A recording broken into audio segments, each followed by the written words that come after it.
sel ya. Namun nanti akan saya tentukan sel apa gitu ya, karena nanti supaya tidak sama, supaya masing-masing bisa mempunyai tambahan wawasan, karena memang tidak mungkin kuliahnya terus jadi satu gitu ya. Gitu ya, oke. Saya akan share screen.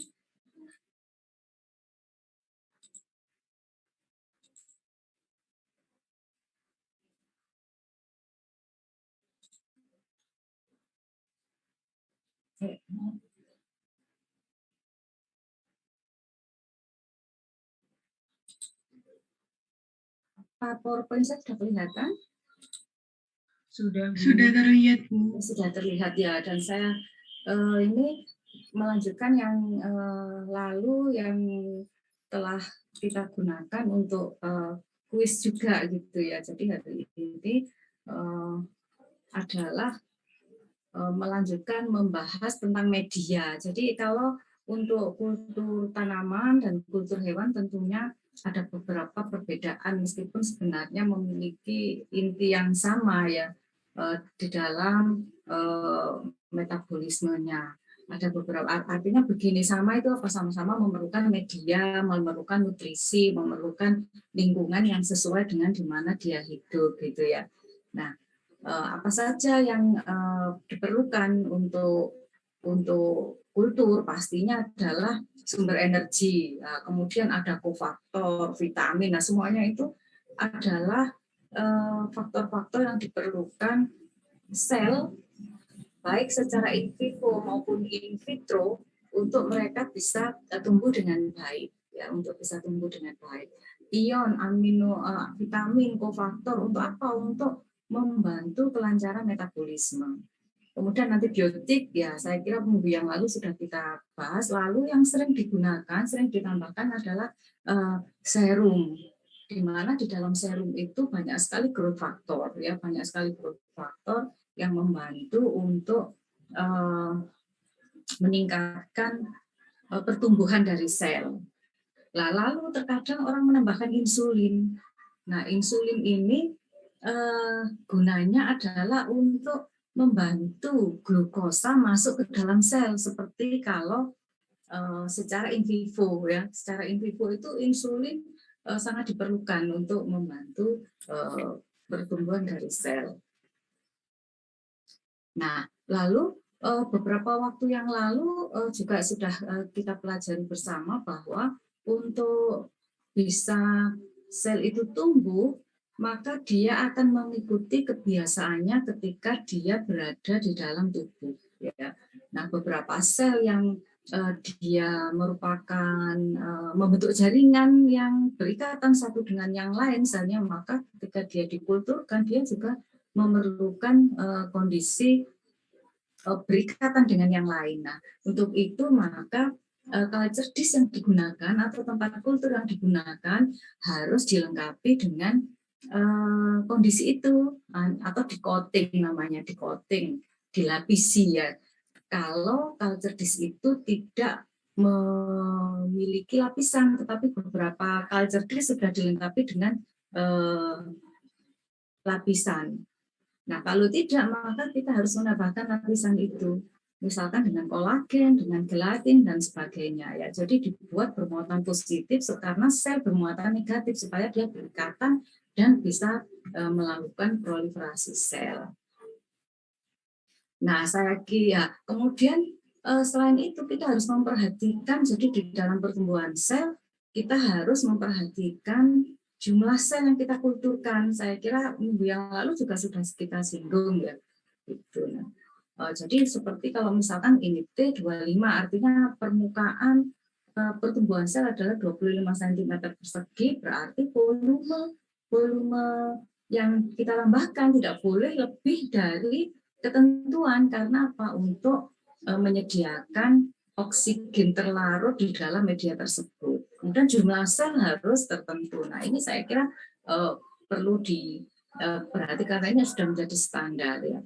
Nah, mengapa bisa dihitung, bisa ditentukan jumlah sel ini, kemudian volume, semua pasti sudah melalui beberapa penelitian tentunya ya, melalui beberapa penelitian yang kemudian pada akhirnya sudah dapat ditentukan perkiraan jumlah sel yang harus ditumbuhkan atau yang bisa memberikan lingkungan yang baik adalah sekian. Jadi kalau nanti bagi yang penelitian dengan menggunakan kultur, kalau misalkan saudara menemui culture disk, di situ pasti ada ketentuannya, ada skala-skalanya bahwa culture disk ini memuat volume sekian mililiter. Nah, semua itu karena apa? Karena untuk menjamin oksigen dan karbon dioksida yang cukup untuk kehidupan sel tersebut. Nah, minggu yang lalu sudah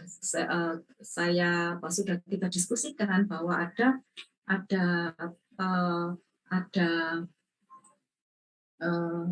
marker yang digunakan untuk melihat media, ya, untuk melihat bagaimanakah kondisi media itu, apakah dia pH-nya sudah cukup atau tidak, maka itu digunakan phenol red antara lain, antara dengan phenol red.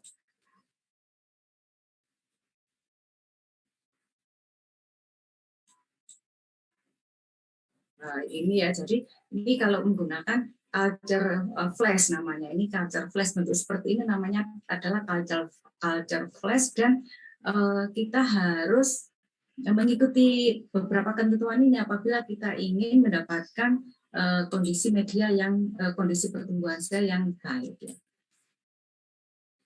Nah, kalau culture disk sama juga sebenarnya, hanya saja terkadang untuk culture kapan kita menggunakan culture flash, kapan kita menggunakan culture disk itu tergantung jumlah sel yang kita perlukan berapa gitu ya.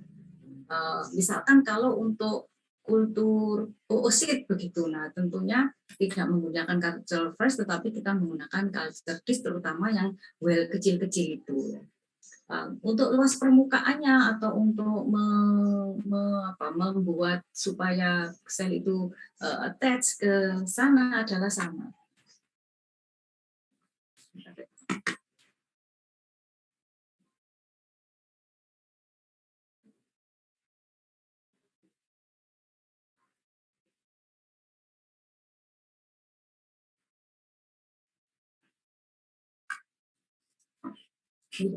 Maaf ya.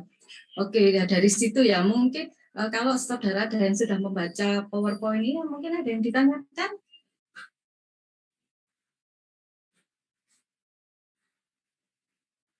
Ada yang ditanyakan? Permisi, Bu. Suara saya terdengar apa enggak ya? Terdengar, Ibu. Iya, saya malah, ya ini hari ini saya ada beberapa masalah dengan, sebentar sih saya keraskan lagi sih, kok saya tidak benar.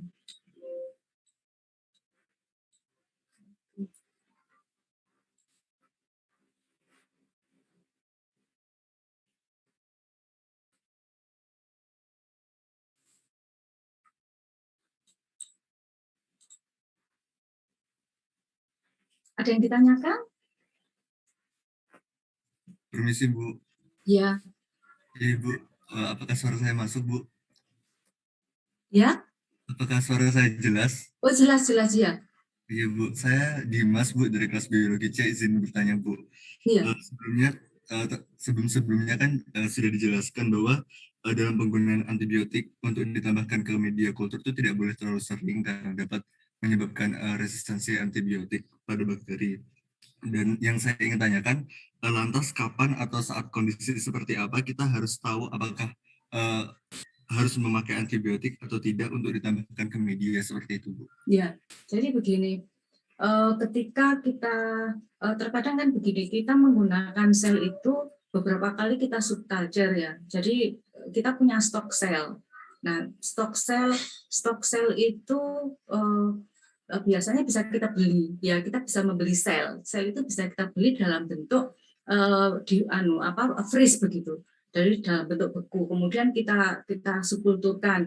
Ketika kita subkulturkan, kita beri antibiotik. Kemudian kita subkulturkan lagi, kita beri antibiotik. Nah, berkali-kali dengan sel yang sama, nanti sel ini akan menjadi resisten. Nah, kalau dia resisten, berkali-kali itu kontaminasi. Ya, berkali-kali kontaminasi karena apa? Karena sel ini sudah resisten dengan antibiotik itu. Seperti kalau pada manusia juga demikian ya. Jadi makanya mengapa penggunaan antibiotik secara in vivo pada manusia ya, kalau kita sering sakit, sering menggunakan antibiotik, nah lama-lama bakteri yang tumbuh di dalam di situ dia sudah tidak peka lagi terhadap antibiotik itu. Nah biasanya kalau seperti ini antibiotiknya harus diganti, pertama itu. Yang kedua, kapan kita harus menggunakan antibiotik? Saat ini orang sangat sering menggunakan antibiotik untuk culture. Nah, kapan kita harus menggunakan? Saya kira kita harus mengenali lingkungan di mana kita bekerja, ya. Lingkungan di mana kita bekerja. Kalau memang di daerah situ tingkat penjagaan sterilitasnya sangat bagus, mungkin kita tidak menggunakan antibiotik. Nah, biasanya untuk ketika kita mengalami berkali-kali kontaminasi, itu ada cara yang untuk mendeteksi sebenarnya mikroba apa sih yang sedang mengkontaminan culture kita gitu. Nah itu biasanya dengan di split seperti kalau saudara bekerja mikrobiologi begitu, untuk dilihat dia sebenarnya mikrobanya jenis apa yang tumbuh, lalu dia apakah betul dia resisten atau tidak gitu. Kemudian sering sekali menggunakan PCR. Jadi menggunakan PCR untuk melihat jenis bakteri, atau bukan hanya bakteri ya, jenis mikroba yang tumbuh pada culture kita gitu ya. Jadi dan selama ini kalau saya bekerja di lab kultur yang ada di lab kita itu selalu menggunakan antibiotik ya. Nah nanti suatu saat tiba-tiba antibiotik sudah diberi antibiotik tetapi tetap saja kontaminasi gitu. Nah, itu selnya harus kita ganti ya. Jadi dari sel yang stok itu yang kita ganti untuk kita tumbuhkan begitu. Sering sekali tiba-tiba seperti itu. Suatu kali di lab Vistum itu pernah semua itu mengalami kontaminasi. Akhirnya berhenti sebentar untuk tidak bekerja di kultur itu, kemudian semua dibersihkan. Jadi inkubator CO2-nya dikosongkan, dibersihkan, semua dibersihkan. Nah setelah itu bisa berjalan lagi. Jadi karena memang untuk menjaga kondisi steril itu perlu kerjasama dari semua pengguna lab. Nah kalau pengalaman di beberapa lab itu biasanya ada waktu periodik untuk bersih-bersih lab ya, termasuk inkubator CO2, termasuk laminar airflow, termasuk centrifuge, semua dibersihkan secara berkala. Nah biasanya kalau yang pernah saya ikuti di beberapa laboratorium di Jepang, nah biasanya mereka kalau untuk lab kultur itu 3 bulan, 4 bulan sekali dibersihkan. Kemudian setahun sekali itu bersih-bersih secara bersih-bersih skala besar. Jadi semua ruangan lab itu dari kipas angin sampai jendela-jendela itu dibersihkan, dan yang membersihkan semua anggota lab. Jadi tidak memanggil cleaning service. Jadi semua mahasiswa, dosen itu semua bersih-bersih, dari membersihkan kipas angin sampai membersihkan semuanya. Itu ada lagi? Baik Ibu, terima kasih penjelasannya.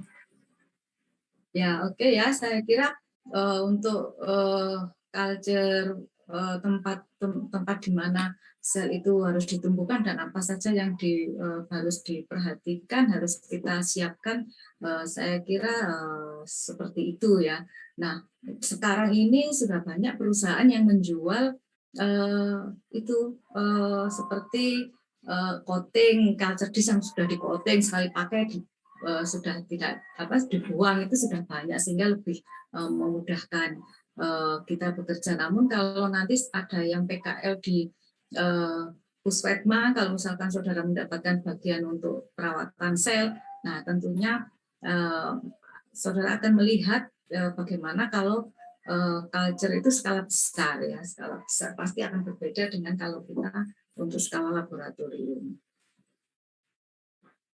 Nah, ini adalah beberapa cara untuk kita mendapatkan sel ya. Untuk kita mendapatkan sel untuk kita kulturkan itu ada beberapa cara.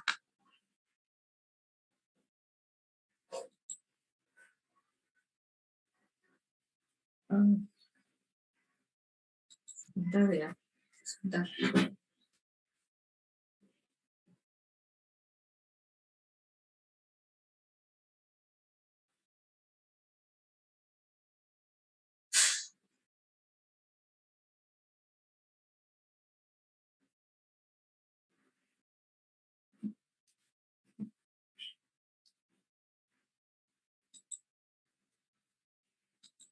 Nah, jadi untuk mendapatkan sel yang kita kulturkan ada beberapa cara, ada cara fisik, ada menggunakan enzim ya seperti yang sudah di awal-awal kemarin itu. Ini adalah salah satu contoh. Jadi kalau misalkan kita akan menggunakan akan mengambil hepatosit begitu ya, hepatosit. Nah, hepatosit ini bisa kita ambil dengan bisa dengan digerus atau kemudian kita menggunakan enzim. Lalu dari situ baru kita kulturkan. Ini adalah beberapa tahapan yang bisa digunakan untuk mendapatkan sel untuk kita kulturkan. Misalkan kita ingin melihat bagaimana respon sel-sel pada hepar di dalam adanya paparan dari luar, misalkan paparan yang menyebabkan dia menghasilkan reaktif, menghasilkan ROS ya. Nah, untuk menghasilkan ROS tentunya kita tidak bisa langsung mengukur ROS-nya, tetapi mengukur MDA-nya. Di mana MDA itu dihasilkan bisa kita ambil dari mediannya, bisa kita ambil dari selnya. Nah, itu dengan cara salah satunya misalkan kita kulturkan sel hepar ya, sel hepatosit itu kita kulturkan. Nah, bagaimana mempreparasinya? Nah, di sini bisa menggunakan enzim. Enzim itu banyak enzim ditawarkan. Yang paling sering dipakai adalah enzim tripsin, karena enzim tripsin ini adalah enzim yang dia akan bisa bekerja dengan cepat. Namun kita harus hati-hati dengan konsentrasinya karena enzim tripsin ini merupakan enzim yang reaktif ya. Jadi yang paling aman adalah kolagenase. Kolagenase ini cepat tetapi kita perlu waktu yang lama. Jadi inkubasinya lebih lama sedikit. Nah, setelah itu baru kita sentrifuse untuk kita mendapatkan sel-selnya.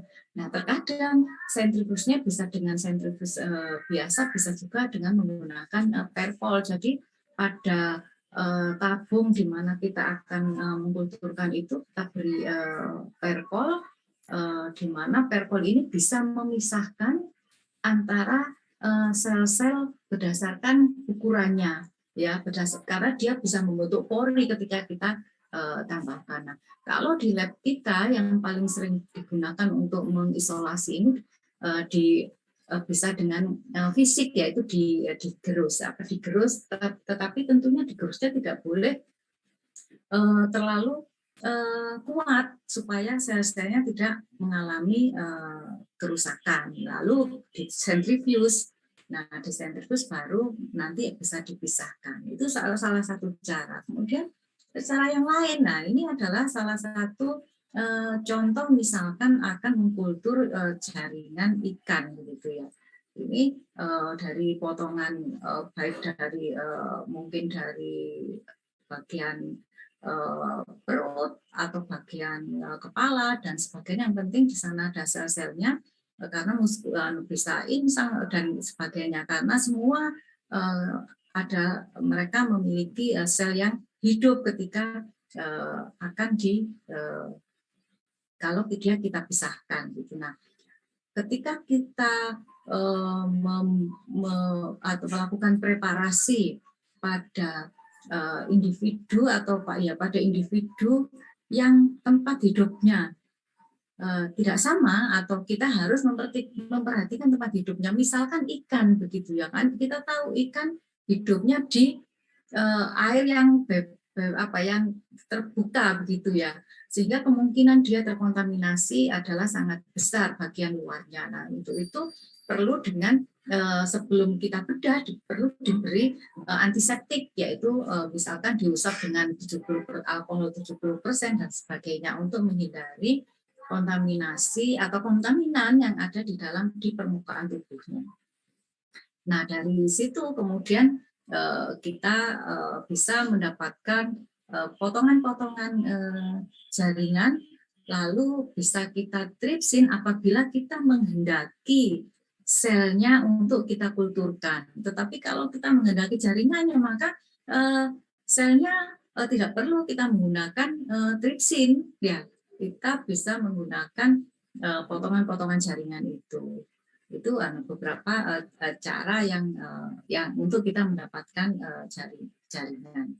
Nah, kalau pada praktik mungkin kemarin contohnya adalah pada ayam ya, pada jaringan embrio ayam ya, fetus ayam ya.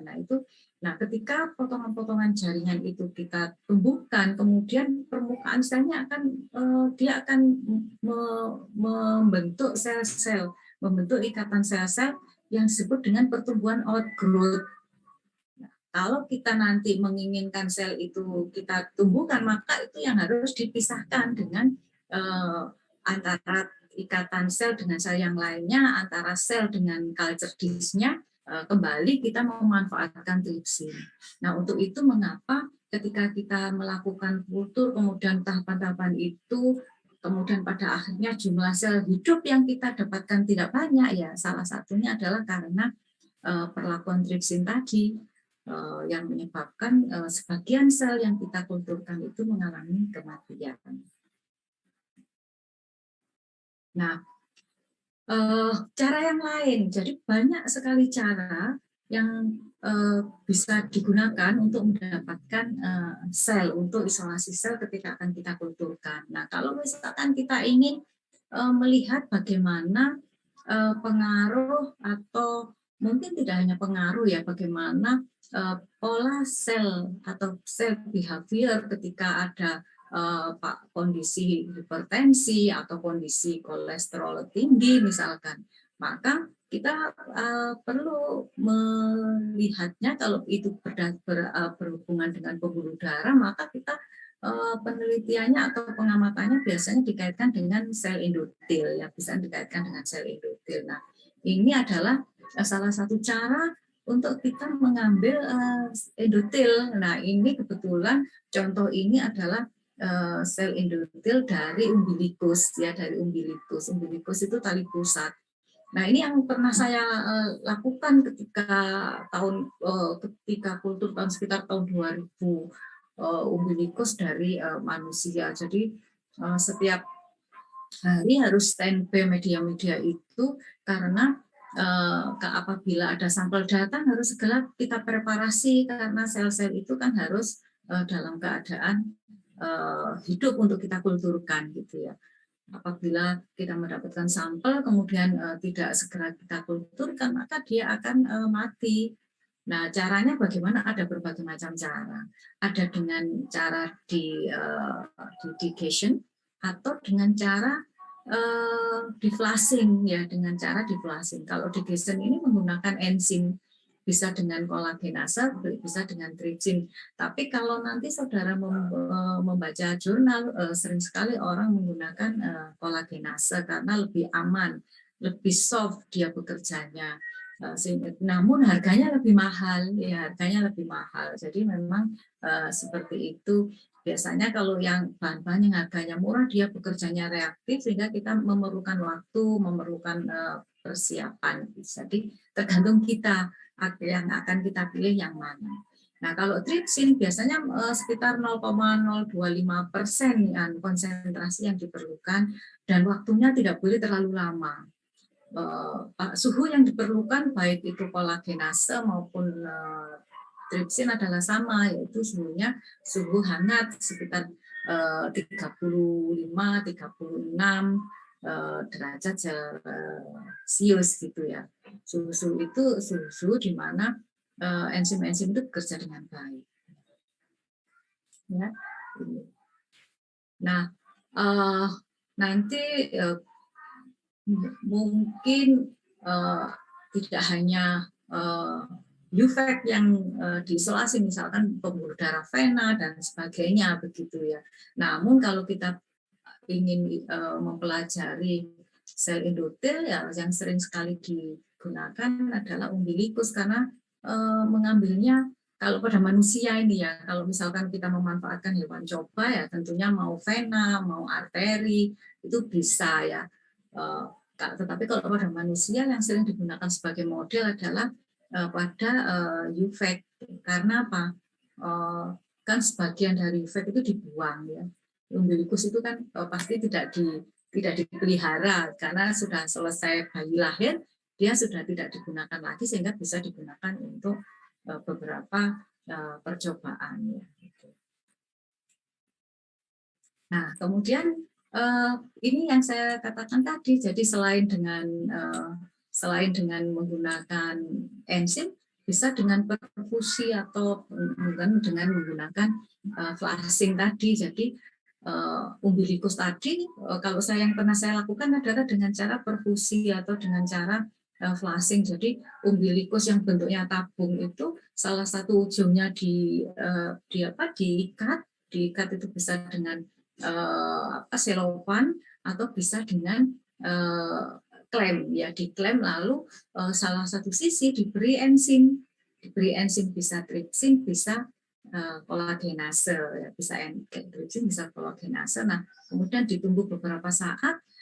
Tergantung kalau kita menggunakan tripsin, maka waktu yang diperlukan tidak lama, tetapi kalau kita menggunakan kolagenase cukup waktu ya, boleh lama. Nah, setelah itu kita buka klemnya, kemudian kita flushing atau kita tambahkan dengan PBS steril, lalu kita tampung tetesannya. Nah, di sana kita akan mendapatkan sel-sel endotel. Nah, dari situ supaya tripsin atau enzim tadi itu aktivitasnya berhenti setelah waktu yang cukup, maka kita harus menambahkan media ya, di stop, karena tidak begitu nanti dia akan aktivitas terus, sel-sel yang kita dapatkan akan mengalami kematian. Jadi begitu sudah mendapatkan, segera ditambah media, segera disentrifuge untuk dicuci dengan cara disentrifuge. Nah, endapannya adalah sel yang kita dapatkan. Tentunya dengan proses tadi, maka sebagian sel sebagian sel ada yang mati, ada yang hidup. Nah, biasanya setelah itu kita hitung berapa sel yang hidup, nah itulah yang akan kita kulturkan. Yang pasti bagaimana kita bisa tahu bahwa di dalam sel itu berapa jumlah yang hidup, pastinya saudara sudah biasa menggunakan hemositometer ya. Hemositometer itu bisa kita gunakan untuk menghitung atau memprediksi, memperkirakan jumlah sel yang hidup ada berapa pada media kita. Nah, tentunya sebelumnya harus kita homogenkan ya, kita homogenkan baru kita melihat. Nah, untuk melihat sel hewan biasanya menggunakan Trypan Blue. Jadi untuk menggunakan sel untuk menghitung ini bisa Trypan Blue, bisa dengan menggunakan iosimigrosin, banyak sekali staining atau pewarna yang bisa digunakan untuk menghitung apakah berapa jumlah sel kita yang hidup. Nah, setelah itu baru kita tentukan berapa jumlah sel yang kita gunakan tergantung pada ukuran culture flash atau culture disk yang kita gunakan, gitu ya. Nah, nanti dari situ kemudian pola hidup selnya atau perkembangan selnya adalah sama. Dia akan membentuk monolayer. Ketika dia sudah penuh, maka harus segera kita subculture. Nah, ini tadi salah satu contoh kalau kita akan isolasi sel dari jaringan ya. Jadi bisa tripsin, bisa kolagenase, bisa gelatin agen dan sebagainya. Banyak sekali, apalagi saat ini banyak sekali sudah ditawarkan beberapa paket ya, beberapa paket yang sudah siap pakai untuk isolasi sel. Nah, ini kalau kita ringkas adalah seperti ini ya. Ini adalah ringkasan dari apa yang tadi kita diskusikan. Ya, kalau kita menggunakan tripsin, maka harus cepat untuk inkubasinya, apalagi kalau medianya adalah media hangat yang kita gunakan. Namun kalau kolagenase bisa sedikit lebih lama untuk inkubasinya, karena dia merupakan enzim yang bekerjanya sangat lembut gitu ya. Nah, apa yang tadi contoh-contoh tadi dari kultur organ segar, kemudian kita isolasi selnya, kemudian kita kulturkan. Nah, kultur ini namanya adalah kultur primer ya. Kultur sel primer, ada kultur ekspan primer, itu yang berasal dari organ yang segar. Tetapi kemudian setelah saudara kulturkan, kemudian dia sudah konfluen itu adalah kondisi di mana sel itu sudah memenuhi permukaan dari culture disk. Kemudian kita, karena dia sudah tidak cukup tempatnya, maka harus kita untuk kita bisa tetap memanfaatkan atau mendapatkan sel itu tumbuh dengan baik, maka kita pisahkan. Itu namanya adalah subkultur. Nah, ketika kita subkultur, namanya adalah kultur sekunder namanya. Tapi istilah-istilah kultur sekunder dan sebagainya itu mungkin di beberapa artikel, di beberapa textbook jarang digunakan. Ya, sering sekali menggunakan namanya adalah sel line. Tetapi yang diperjualbelikan itu namanya adalah continuous cell line. Ya. Jadi kapan kita menggunakan kultur primer, kapan kita menggunakan subkultur, itu sangat tergantung pada tujuan penelitian kita. Nah, di beberapa artikel, di beberapa penelitian biasanya yang orang sering menggunakan sel lain yang sudah diperjualbelikan. Karena apa? Pada sel lain yang diperjualbelikan, dia sudah mempunyai perubahan strukturnya, baik struktur selnya maupun kromosomnya sudah establis, sehingga mudah.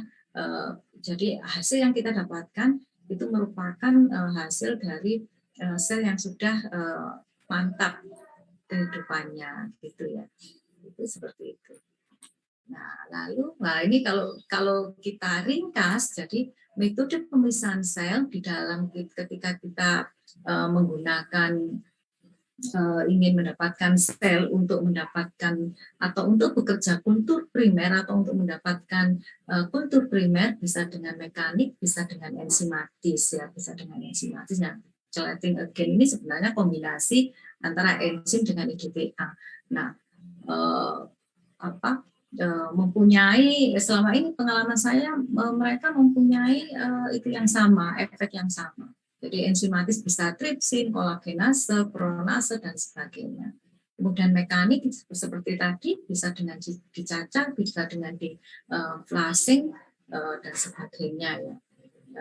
Itu adalah beberapa cara kita mendapatkan sel selain dengan cara kita membeli sel lain yang sekarang mungkin jumlah jenis sel lain yang diperjualbelikan itu sudah ratusan ya. Jadi tergantung kita ingin misalkan ingin penelitian bagaimana pola sel kanker mami ya, kita bisa membeli. Nah, sel kanker ini pun juga ada bermacam-macam jenisnya. Sel kanker itu bisa karena mutasi pada gen tertentu, nah itu semua sudah ada. Tinggal kita harus tahu mana yang akan kita gunakan untuk penelitian tergantung pada tujuan penelitian tersebut. Jadi ya seperti itu. Kalau dengan mekanik bisa dengan depo asing dan sebagainya. Nah itu ya. Nah ini saya kira kemarin media untuk sterilisasi media tentunya tidak sama dengan sterilisasi peralatan. Nah pada media ini, pada sterilisasi media, media itu bisa media yang tergantung pada isinya, pada komponen yang ada di dalamnya, kemudian sterilisasi jenis apa yang kita gunakan. Nah, kalau saudara media atau reagen yang saudara gunakan adalah PBS, NaCl, maka kita bisa menggunakan autoclave atau menggunakan suhu tinggi. Tetapi kalau yang saudara media yang akan saudara gunakan adalah media yang di sana isinya enzim, asam amino, growth factor, atau protein-protein yang lain, tentunya tidak bisa sterilisasi dengan menggunakan autoclave atau menggunakan suhu tinggi. Yaitu kita harus menggunakan cara filtrasi. Nah, filtrasi ini pastinya menggunakan pori filter yang tertentu, yaitu yang sering digunakan ukurannya adalah porinya 0,2 mikrometer. 0,2 mikrometer.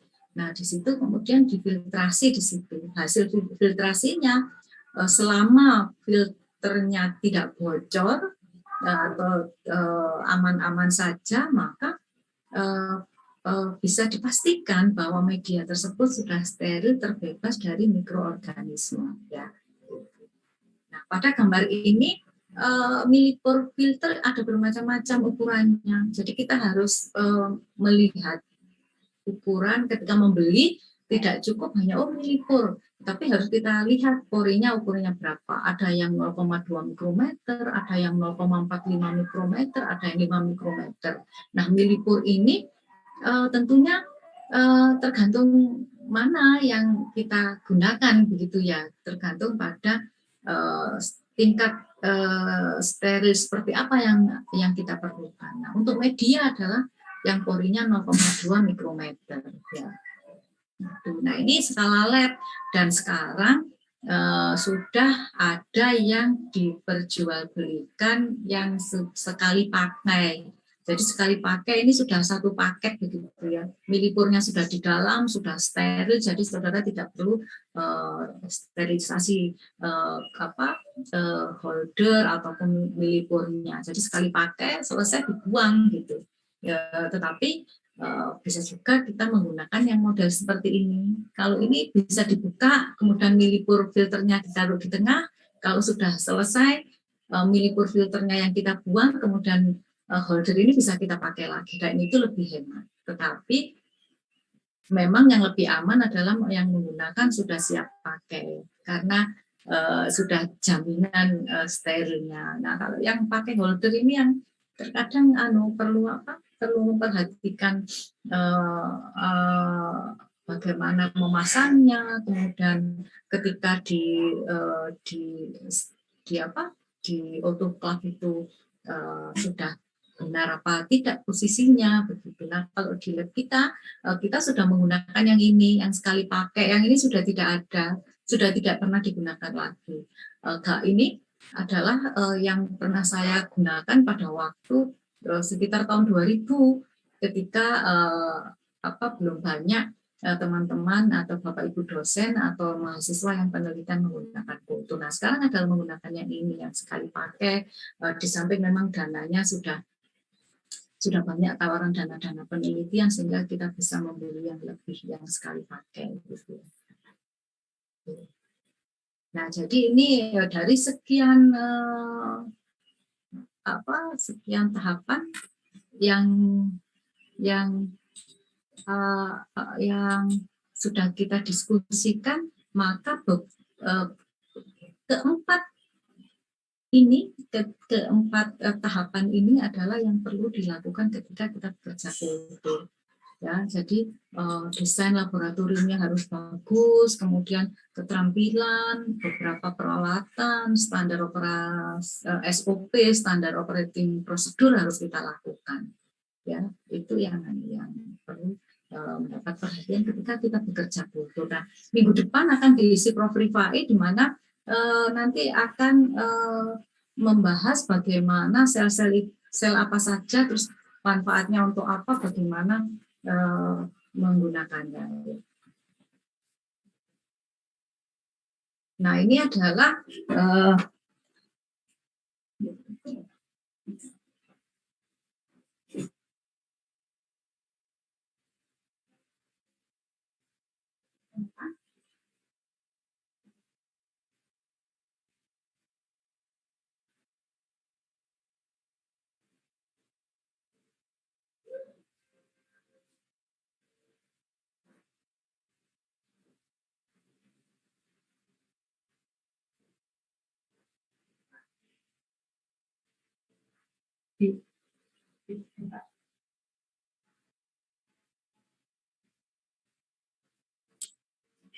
ya, ini adalah yang bagaimana sel itu tumbuh, ya. Jadi dari awal sampai akhirnya dia menjadi continuous sel lain yang tadi sudah saya ceritakan. Jadi ini pertumbuhan ini adalah sama dengan pertumbuhan mikroba, ya. Kalau sudah belajar biologi mikrobiologi sudah, saya kira secara umum pertumbuhan sel adalah seperti ini, dari dia bertumbuh dengan cepat, kemudian sampai dia mengalami transformasi. Nah, ini metode lain untuk mendapatkan sel, yaitu untuk kultur sel granulosa. Jadi ini adalah salah satu contoh bagaimana kita mendapatkan sel untuk melakukan kultur primer, ya. Ini yang dan yang tadi saya katakan konfluen sudah seperti ini, sudah padat begitu, itu namanya konfluen. Nah, kalau sudah seperti itu maka harus di subculture. Nah, ini subculture-nya adalah seperti ini tahapannya. Ya, subculture seperti ini. Nah, minggu depan Prof. Rifai mungkin akan lebih aplikasinya seperti apa ketika kita sudah mendapatkan sel dalam kondisi konfluen ini. Untuk setelah konfluen maka ada beberapa yang harus kita lakukan. Pertama, harus kita pisahkan sel itu dengan tripsin, kemudian kita pindah ke beberapa ke misalkan lebih dari 2 atau beberapa culture disk lagi, tergantung pada jumlah sel yang kita dapatkan. Oke, seperti itu saya kira. Nah, untuk tugas nanti akan saya unggah di Google Classroom. Nah, tugasnya adalah kelompok, ya. Tugasnya adalah kelompok. Nanti tugasnya adalah mencari jurnal seperti tadi, kemudian meringkasnya berdasarkan jurnal tersebut, terutama adalah pada metodenya. Itu, ya. Nah, saya kira beberapa hal yang perlu saya sampaikan pada topik yang akan mendasari topik berikutnya, materi berikutnya pada kuliah sudah cukup. Kalau ada pertanyaan nanti saudara bisa menyampaikannya pada Google Classroom masing-masing, ya, di kelas A, B, atau C. Ya, untuk selanjutnya ada yang ditanyakan? Nanti ya kalau mungkin kelompok dan tugas akan saya unggah sekitar jam 10. Mungkin salah satu akan saya informasikan ke salah satu di masing-masing kelas ini apakah sudah saya unggah atau belum, begitu, ya. Kemarin PJ-nya siapa, ya? Saya mungkin nanti akan saya cek. Saya pasti saya punya salah satu, setiap kelas saya punya salah satu WA-nya, nanti akan saya share di sana. Oke, ada yang ditanyakan?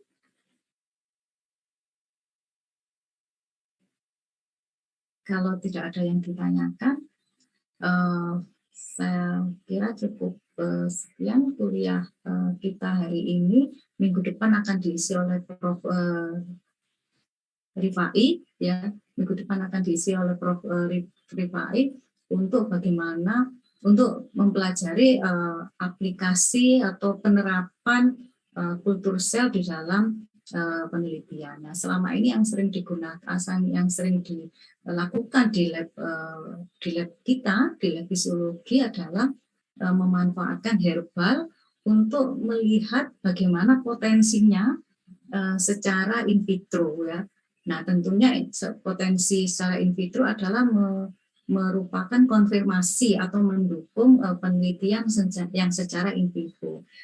Kalau secara in vivo sudah didapatkan, secara dikonfirmasi secara in vitro bagus, maka itu yang akan menjadikan kesimpulan.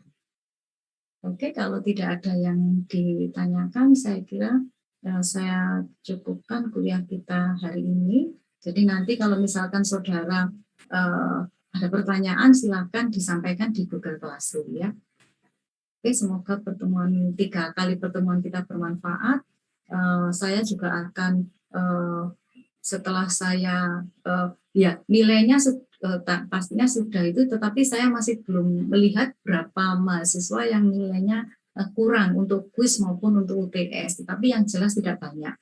Ya sedikit sekali yang nilainya kurang. Nah, itu nanti yang akan saya tawarkan untuk UTS atau kuis ulang, meskipun persentase nilai UTS saya tidak besar, tetapi pastinya kalau itu bisa diperbaiki akan menambah nilai saudara.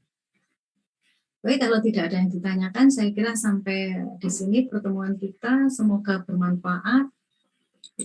Semoga bermanfaat dan semua selalu sehat. Semoga pandemi segera berlalu sehingga kita bisa kuliah luring yang pastinya akan lebih bagus karena kita bisa berinteraksi langsung. Oke, saya akhiri. Selamat pagi. Assalamualaikum warahmatullahi wabarakatuh.